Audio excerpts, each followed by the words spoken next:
সুপ্রভাত সকলকে। আমার মিনি ব্লগে তোমাদের স্বাগত।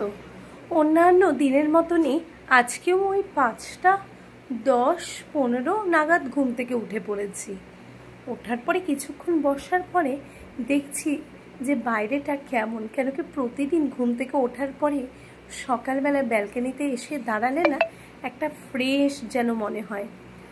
যাই হোক, অনেকটা দেরি হয়ে গেছে, আজকে আর খুব একটা লেট করব না, কেন কি ওর আবার স্কুলের টাইম হয়ে যায়। 8টার মধ্যে ওকে সমস্ত কিছুই বানিয়ে দিতে হবে কৃষকে। তার জন্য আজকে ভেবেছি কৃষকে একটু চিলি পনির করে দেব। তার জন্য পনির, ক্যাপসিকাম, পেঁয়াজ একসাথে ভেজে নিয়ে একটু সস দিয়ে ওকে চিলি পনিরের মতন করে দিয়েছি। এইদিকে সামান্য পনির আবারও ভেজে নিয়ে তাতে লম্বা লম্বা করে গাজর, ক্যাপসিকাম দিয়ে আগের দিনে করে রেখেছিলাম ভাতটা, সেই ভাতটাও দিয়ে দিলাম। আর অল্প পরিমাণ এতে গুড় দিয়ে দেব, একটু মিষ্টি মিষ্টিও খেতে হবে। আর লবণ তো আগেই দিয়েছি, ওই দিয়ে দিলে কিন্তু ওরও খেতে ভালো লাগে আর খাবারটাও কিন্তু চটপট শেষ করে নিয়ে আসে। আর বেশি রিচ করি না, হালকার মধ্যেই সেরে ফেলি। এইদিকে আরেকটা টিফিন বক্সে ওকে দেব একটু ভেজ বার্গার। তার জন্য আলুও সেদ্ধ করে নিয়েছি পেঁয়াজ কুচি আর একটু ব্রেড ক্রাম্ব দিয়ে ভালো করে মেখে নিচ্ছি। আর একটা ডোয়ের মতন গোল বানিয়ে নিলাম। আর ওর পাপারও তো ওই 9টার মধ্যেই ব্রেকফাস্টটা দিতে লাগে, তার জন্য কিন্তু আরেকটা দুটো আলাদা আলাদা ভাগ করে নিয়েছে। একটা ওর পাপাকে বানিয়ে দেব, তার জন্য একটা চপের আকার করে নিলাম, আর একটা ওকে বার্গারের মধ্যে দিয়ে দেব, তার জন্য আরেকটা করে নিচ্ছি। তা এটাকে এপিট ওপিট করে ভালো করে তেলে ভেজে যদি কোনো প্যাটির মতনও করা যায় না, তাও কিন্তু খেতে ভালো লাগে। তা আমি সেটাই বানাচ্ছি, কিন্তু আমি কোনো ব্রেড ক্রামে ভিজিয়ে দেব না। আমি নর্মালি এটাকে ভেজে এই বার্গারটার ভেতরে দিয়ে তার উপর দিয়ে পেঁয়াজ, ক্যাপসিকাম দিয়ে একটু দিয়েছি চিজ দিয়ে গরম করতে বসিয়ে দিয়েছি, গ্রিল করতে। আর এইদিকে আরেকটা টিফিন বক্সে ফল দেওয়ার জন্য আমি এখানে প্রথমে আঙুরগুলোকে ধুয়ে নিচ্ছি। তারপরে এর মধ্যে সামান্য পরিমাণ লবণ দিয়ে আঙুরগুলোকে কিন্তু ভিজিয়ে রাখবো প্রায় 8 ঘন্টা মতন। কেন কি এখনকার দিনে সবাই বলে যে আঙুর নাকি লবণ দিয়ে ভিজিয়ে খাওয়াটা খুবই দরকার, তাই কিন্তু ওকেও তাই করে দিই, খানিকক্ষণ আগে ভিজিয়ে রাখি। যাই হোক, এখন কিন্তু আমি ওর টিফিনগুলোকে গুছিয়ে দিচ্ছি। সময় একেবারেই থাকে না সকালবেলা, এত তাড়াহুড়ো লেগে যায় বলার বাইরে। আর টিফিন বক্সও তো কম নয়, 3টে টিফিন বক্স রোজ রোজ প্যাক করে দেওয়া যে আমার কি চিন্তার ব্যাপার হয়ে যায় যে প্রতিদিন কি দেব। এইদিকে তো কৃষের সমস্ত কিছু গুছিয়ে কৃষকে ভালো করে স্কুলে পাঠিয়ে দিলাম। আর এইদিকে যে বাড়ির জন, তাকে আবার তো ব্রেকফাস্ট দিতে হবে। এই চাদরটা ওই যে খাটের তলায় ছিল না, ওখানেই ঢুকিয়ে দিও। এখন যেহেতু রাজ ডায়েট চার্ট মেনে চলে, তাই কিন্তু ওর টাইম টু টাইম সমস্ত খাবার রেডি করে রাখতে হয়। তার জন্য কিন্তু ওর জন্য বানিয়ে নিয়েছিলাম স্যান্ডউইচ, আর আমার জন্য। আমিও এক্সারসাইজের জন্য বেরিয়ে যাব, তা চলে এলাম এক্সারসাইজ করতে। কিন্তু এসে দেখি যে কি যে মুষলধারে বৃষ্টি নেমেছে, জানেন তো। এত উঁচু থেকে বৃষ্টিটা দেখতে না ভারী সুন্দর লাগে।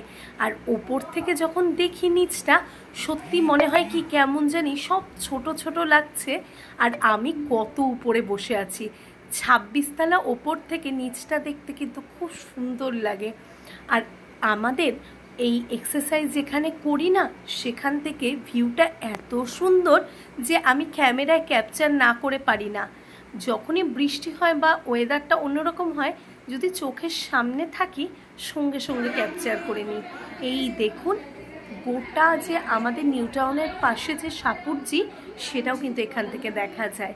এত সুন্দর ভিউ, হাতে পেলে আর ছাড়ি না। আমাদের হাজরাতলা আজকে মেলা শুরু না? আমি তো যাব, মঙ্গলবার দিন যাব। মঙ্গল না, বৃহস্পতিবার দিন যাব। আজকে বৃহস্পতিবার না? এক্সারসাইজ থেকে আসার পরে অনেকটা সময় পেয়ে যাই। ক্রিস স্কুল থেকে আসতে যেহেতু দেরি হয়, তাই কিন্তু আমার হাতে এখন অফুরন্ত সময়।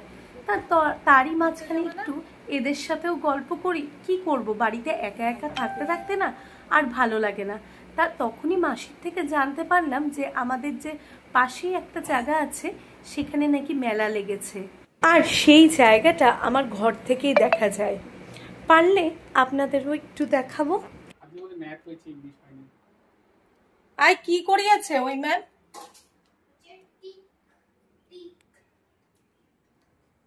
ঠিক মানে এই অডিও শুনেছে ওখান থেকে ম্যাথ ছিল হিন্দি ছিল না তো কিসের ছিল ম্যাথের ছিল নাকি আজকে ওই যে অডিও ইংলিশ কি করিয়েছে বল না বাবা। আমি এটা কি আচ্ছা এক্সাম ভালো হয়েছে নাকি সেটা বল। ভালো হয়েছে। হ্যাঁ সব পেরেছিস? অডিও যা যা শুনেছিস সব উত্তর দিয়েছিস? বল কিন্তু সত্যি করে বাবা। আরে পেজে দিয়েছে তো।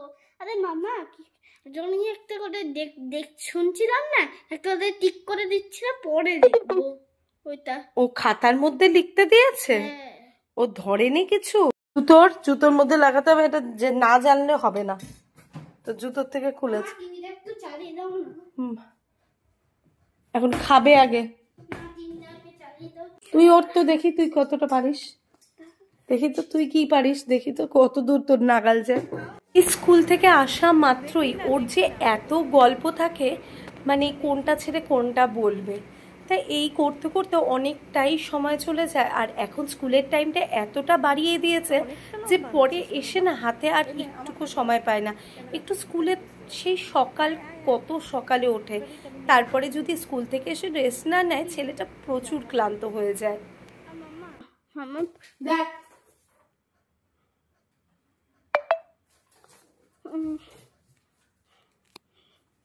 ভিডিও হয়েছে শান্তি। স্কুল থেকে আসার পরে ব্যাগটা রাখার পরে ওর মুখখানাটা দেখলে মনে হয় যে সত্যি ছেলেটা কতটা ক্লান্ত হয়ে গেছে। আর তারপরে তো বিভিন্ন সব অ্যাক্টিভিটিস আছেই। ওই দেখুন দূরে এই জায়গাটাতেই কিন্তু মেলাটা লেগেছে, ঠিক আমাদের যে কমপ্লেক্সটা আছে তার অপোজিট সাইডে। তা ভেবেও নিয়েছি একদিন এই মেলা থেকে ঘুরে আসবো সবাই মিলে। আমি কিন্তু দুধটাকে ঠান্ডা করতে দিয়েছি, তুমি দুধটা খেয়ে নিও। প্রতিদিনই তো প্রায় এখানে ওখানে বেরোনো হচ্ছে সন্ধেবেলাটা। আজকে ভেবেছি যে আজকে একটুকু বেরোবো না, আজকে কৃষকে একটু পড়াবো। কদিন ধরেই পড়াটা ঠিকঠাক হচ্ছে না। তা ওকে পড়াতে পড়াতে এদিকে খাওয়ার আবার টাইম হয়ে গেছে। আর ঠিক ওই সময় বাড়িতে এসেছে প্লাম্বার। আমাদের এখানকার মানে এই সোসাইটির নিয়ম কি, যাদের ফ্ল্যাটে যাই হোক না কেন এরা অন ডিউটিতে থাকে সারা রাত সারা দিন। শিফট চেঞ্জ হয় এদের, কিন্তু যখনই ইলেকট্রিশিয়ান বলুন কি প্লাম্বার বলুন, যখন যেটা দরকার আর কি সেটা সঙ্গে সঙ্গে সার্ভিসটা পাওয়া যায়। তার জন্য কিন্তু মেনটেনেন্সের প্রচুর টাকাও আমাদের দিতে হয়। আর এদেরকে পাওয়া যায় এটাই কিন্তু সুবিধে, কেন কি কখন কি হয় তো কল ফেটেই কখনো জল বেরিয়ে যাচ্ছে, এই সব কাজগুলো না খুব তাড়াতাড়ি হয়ে যায়। আর আজকে রাতে ওর পাপার জন্য আমি একটা মামলেট বানিয়েছিলাম এগ হোয়াইটটা দিয়ে, মানে ডিমের সাদা অংশটা দিয়ে। আর সেটারই হলুদ কুসুম যেটা ছিল সেটা কিন্তু আমার জন্য আবার একটা মামলেটের মতন বানিয়ে নিলাম। এর সাথে ছিল কুমড়ো আলু সেদ্ধ। এটাই তো আমার আজকের রাতের খাবার। আর কৃষের জন্য পাবদা মাছ ছিল। যাই হোক আমাদের ডিনার তো কমপ্লিট হয়ে গেল। ওইদিকে রাত 10টা বেজে যাচ্ছে, কৃষের কিছু পড়াশোনা ছিল তো ও সেটাই করছে। তা এইভাবেই আজকের দিনটাও শেষ হয়ে গেল আমাদের।